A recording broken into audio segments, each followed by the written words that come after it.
On this edition of Early Look, I'm going to be previewing the UFC welterweight title fight headlining UFC 310 December 7th in Las Vegas between champion Belal Muhammad and Shavkat Rakhmonov. My name is James Lynch. If you've never watched this show before, I'm going to go through a bunch of different stuff in this video, and then at the end, I'm going to give you my prediction for the fight. I want to hear your prediction once you're done watching this video. Do you agree with some of the points I'm about to make? Do you disagree with some? Would love to hear from you in the comments. Let's have a fun discussion about this really awesome fight. Like I said, last pay-per-view of the year, 5-round title fight. And as we always do, let's do a quick tale of the tape here. Belal Muhammad, 24-3 record. Shavkat Rakhmonov, the Nomad, 18-0, 36-30, 5'11" to 6'1", 72-77. So not only is Shavkat going to be a little bit bigger in this fight, he's also 6 years younger in this spot. But we're going to start first with the new welterweight champion, Belal Muhammad.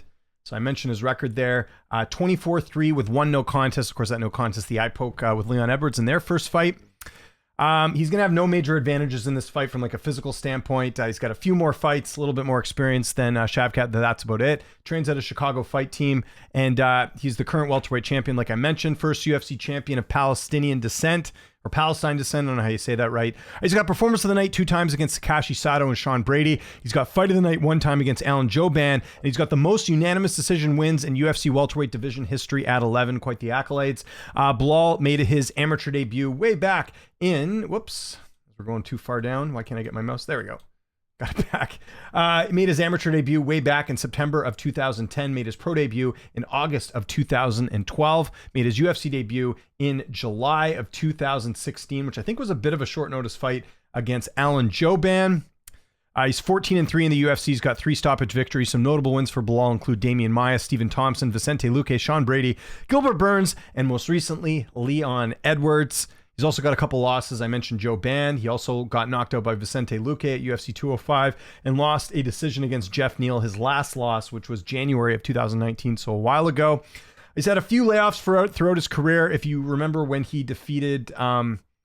what fight was that? It was the, as I'm looking backwards here, Chancellor Encounter, when he defeated him. Going from Encounter to Jeff Neal, there was a 232-day layoff. Going from Lyman Good to Diego Lima, there was a 238-day layoff. And then going from Gilbert Burns to Leon Edwards, there was a 448-day layoff. Longest layoff in his career, but it didn't matter. He got the best performance of his career, taking out the former champion, Leon Edwards. Let's look at some stats for Belal Muhammad. You can see here, significant strikes landed per minute is 4.39. His striking accuracy is at 43%. His striking defense is at 57%. Doesn't get hit that much. Takedown average is 2.28. Takedown accuracy is at 39%. His takedown defense is at 89%, which could be key here, fighting a good submission specialist like Shavkat Rakhmonov. And yeah, that's pretty much everything you need to know. And just another quick thing, Belal mainly winning by decision, 75% of his victories, 18 in his career coming by decision, just 5 wins by knockout and 1 submission victory there. So that's pretty much everything you need to know about, remember the name, Belal Muhammad. Let's have a look at his opponent, Shavkat Rakhmonov, across the cage from him, who is undefeated. So you can see there, 18-0, 30 years old. He's 6'1" with a 77-inch reach, so he's 6 years younger, has a 2-inch height and 5-inch reach advantage in this fight. He's a master of sport in combat sambo, master of sport in MMA, trains out of Kazakhstan's top team, and also trains at Killcliff FC. He's the former M1 welterweight champion, pretty notable organization outside the UFC. He's got performance of the night 2 times against Carlton Harris and Neil Magny. He's got fight of the night 1 time against Jeff Neal. And he's got the longest finish streak in UFC welterweight division history at 6. So Belal obviously holding the record for most decision wins. Shavkat getting a lot of finishes here. Shavkat has made his amateur debut 4 years later than Belal in 2014. That same year, made his pro debut in October of 2014 as well. Made his UFC debut in October of 2020, so a couple of years after. That was against Alex Oliveira. That was back in October of 2020. So made his debut. October seems to be a big month. Made his pro debut then. And then obviously his UFC debut in October 2020 as well. Rakhmonov is 6-0 in the UFC. He's got 5 submission victories and 1 knockout. So all of his fights, he's never gone the distance in the UFC, which is pretty crazy, having 6 fights already. He's got a couple notable wins. One notable win I wanted to mention was he beat Jung-Young Park, who actually is a UFC middleweight right now. That was back in 2016. But as far as notable UFC wins, he's only got a few. Neil Magny, Jeff Neal, and Stephen Thompson. Those are someone that we can definitely reference. And he obviously doesn't have any submission losses, or sorry, any losses in the UFC. Only fighter in the UFC to finish Jeff Neal. only the second fighter in UFC to finish Stephen Thompson. Stephen Thompson, the only other time, well, I guess not now because Buckley obviously finished him too, but prior to Buckley fighting Thompson, Shavkat was only the second fighter to finish him. The first fighter to finish Stephen Thompson was Anthony Pettis, that Superman punch. So, people talk about Belal's victories, maybe not fighting a lot of great opposition, but he's finishing these guys. Finished Neil Magny, finished Jeff Neal, finished Stephen Thompson. And remember, Jeff Neal missed weight in that fight too, so Neal had a bit of an advantage with some of the size in that fight. Neal coming over the limit. So yeah, again, doesn't have maybe the experience that Belal has, but is also finishing the guys he's fought. So you got to give him some credit there. He's had a couple layoffs in his career. He actually hasn't fought that much if you look at it. So, even just making his UFC debut, he wins this fight in June of 2019. And then doesn't make his debut until October of 2020. So there's a 480-day layoff, 484-day layoff between his last M1 fight and his UFC debut. There's COVID going on. Obviously, there's a lot of stuff happening, but yeah, I just wanted to mention that. Going from Alex Oliveira to Michel Prazeres, there was a 245-day layoff. Going from Prazeres to Harris, there was a 224-day layoff. And then going from Wonder Boy, which was his last fight, to Belal Muhammad, there was a actually, I realized we just missed one in here. Going from Magny to Neal, there's a pretty significant layoff, fought in June, and then didn't fight again until March of the following year. So he's had a lot of layoffs in between. But this fight in particular, going from Stephen Thompson to Belal Muhammad, 357-day layoff in his career. So that's a long one as far as, not fighting as often as he wants. It's not his fault, though. Like, again, the Jeff Neal fight was supposed to take place in 2023. Neal had to withdraw. I think that was when he had the health issues. Kelvin Gastelum had a facial fracture. They were supposed to fight in September. And then part of the reason he's had to wait so long for this title shot as well, we should mention this, is from what I heard, he was supposed to fight Jack Della Maddalena, but Della Maddalena having some issues, coming off an injury. So he hasn't, obviously Jack hasn't fought since his last fight after defeating Gilbert Burns. So that's part of the reason why Shavkat hasn't fought. So some of it's like, I know some of it was visa related. Some of it was, obviously his opponent's pulling out. So that's part of the reason why. It's not like an injury thing on his end. In fact, I don't think he's pulled out of any fights in the UFC so far due to injury. Because Shavkat has 6 finishes, there's obviously no close fights in his career. Let's look at his stats. Very impressive. So you look at it there, significant strikes landed per minute, 4.12, so a little bit lower than Belal. Striking accuracy is at 61%. Striking defense is at 51%. He does get hit a bit. That is one thing to keep in mind. That's lower than Belal Muhammad's 57%.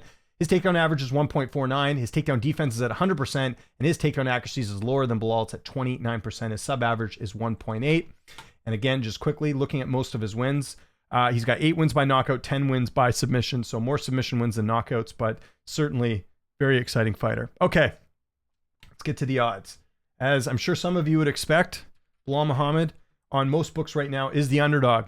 It doesn't happen too often with the current champion. But right now, he's about plus 180, almost not plus 200, but just over plus 150. Shavkat about a 2-1 favorite here on the odds. And then if we go on Tapology, similar story, 68% of fans picking Shavkat Rakhmonov, 32% picking Belal Muhammad.